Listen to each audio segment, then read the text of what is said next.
Hello, what's up mga kasound? Gagawa tayo ng basic connection ng mixer at saka equalizer, crossover at saka integrated amplifier at saka dalawang power amplifier. Nakita mo mga kasound yung XLR na ginamit natin, gagamitin natin. Ito. Connect natin sa line 1 ng mixer saka line 2 ng mixer.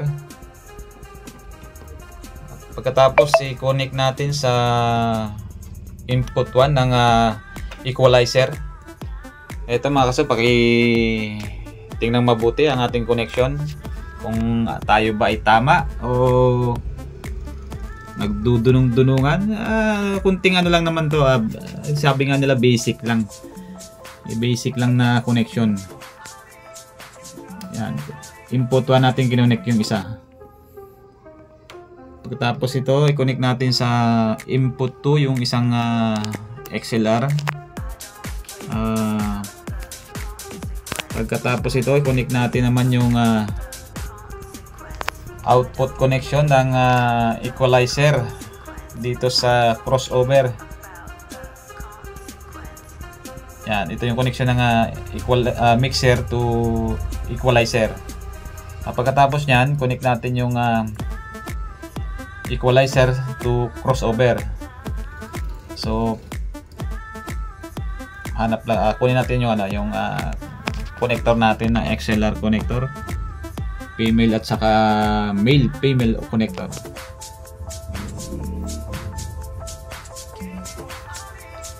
Ito na guys, connect natin sa channel sa input A, output A, output ng equalizer. Tapos i-connect natin ngayon sa input ng crossover. Okay mga kasound, ito connect natin sa input ng crossover. Ito guys, ano lang naman to, basic connection lang naman to. Yung iba naman maraming paraan ng connection. So yung iba maraming ginagawa. So ito naman yung basic connection lang. Kung inyong mapapansin, ito lang yung kung ano lang yung naka-indicate dun sa likod, yun lang yung sinusundan natin.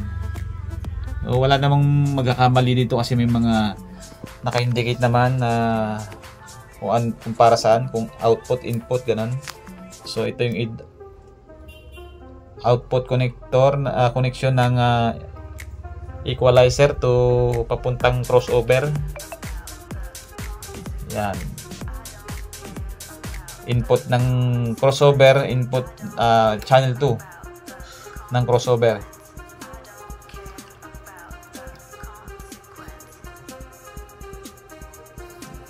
Okay guys, ito. Panoorin nyo lang mabuti ang ating connection, kung saan ko inilalagay yung bawat XLR.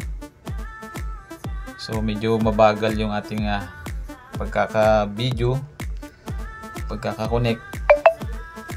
Shout out doon sa mga magagaling mag-tap nitong mga ganitong appliances.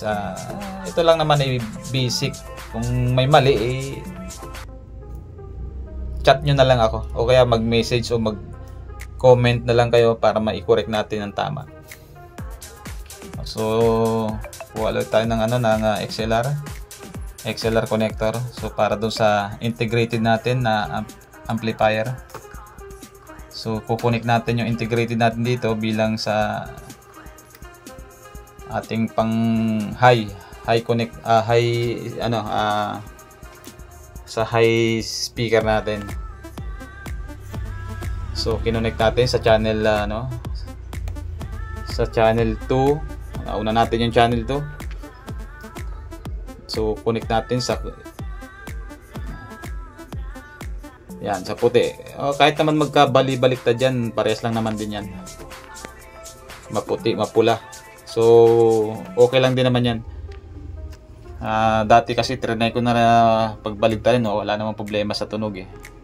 So, doon sa mga bihasa nang mag-connect ng ganito, so may mga iba pa silang mga paraan. Comment na lang kayo kung may mali dito sa aking connection, turo nyo lang sa akin. Ito lang naman ay base sa aking nalalaman. Alright, mga ka-sounds, ito na, nakakonect na yung ating integrated amplifier na Sakura. So sa 1 and 2. Next natin is yung power amp natin na LX20.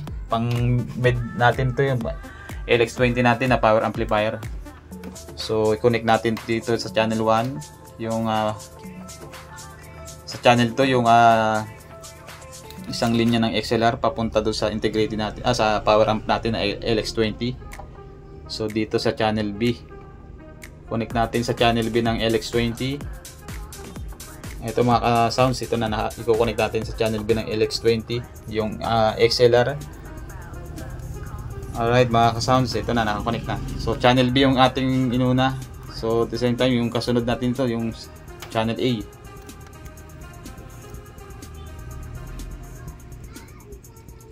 Medyo mabagal lang yung ating pagkakagawa ng video mga ka-sounds, pero doon din ang punta nito eh. So channel 1 ng ito, kinonect natin doon sa crossover natin, yung nakalagay dito yung sa mid. Yung isa kasi kanina high yun, tapos yung pangalawa sa ano yun, sa mid. Ito sa mid na to. Ito yung sa LX20 natin na pang mid natin. So yung pinakalas natin dito guys, yung ano, yung connection ng ano ng pang low natin na speaker. So i-connect din natin doon sa low input ng crossover natin. Ano yan, channel A at channel B na rin yan. So i-connect natin dyan. So subukan natin na pamaya patugtog natin kung magtatama yung ano connection natin.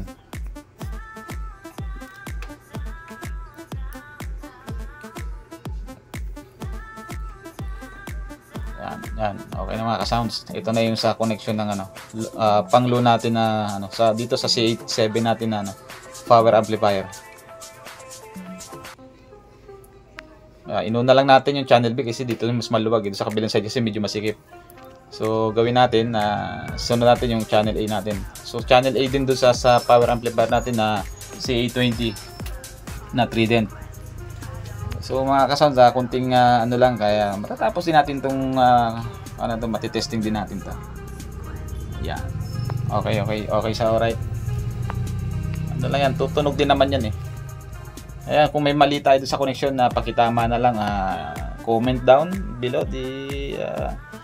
Kung mag-comment lang doon sa mahusay mag-connect ng mga aparatos dito sa sound system, sa mga nagsiset up ng mga mobile system, mga mobile sound, mga ganun, yung mga naka-experience tayo, mga haba na experience. So shout out, mag-text or mag-comment, itama nyo lang kasi ako kunti lang din ang nalalaman ko dito sa pag-connect nitong ano, base lang din naman ako sa mga sinasabi ng iba eh. So wala na masyadong tayong knowledge sa ganito, pero ito lang yung aking nalalaman. So ito, i-connect na natin yung speaker natin para mapatunog natin. So guys, hanggang dito lang ano, tapusin itong video. Hindi ko na masyadong habaan yung aking pagdadaldal dito kasi sundan nyo na lang itong video na to. Ito lang naman yung sinasabi ko sa inyo, yung pag-connect ng ano, ng mixer at saka crossover mixer. Yung apat na appliances na yan. So guys, tapusin itong panood para masundan nyo itong video.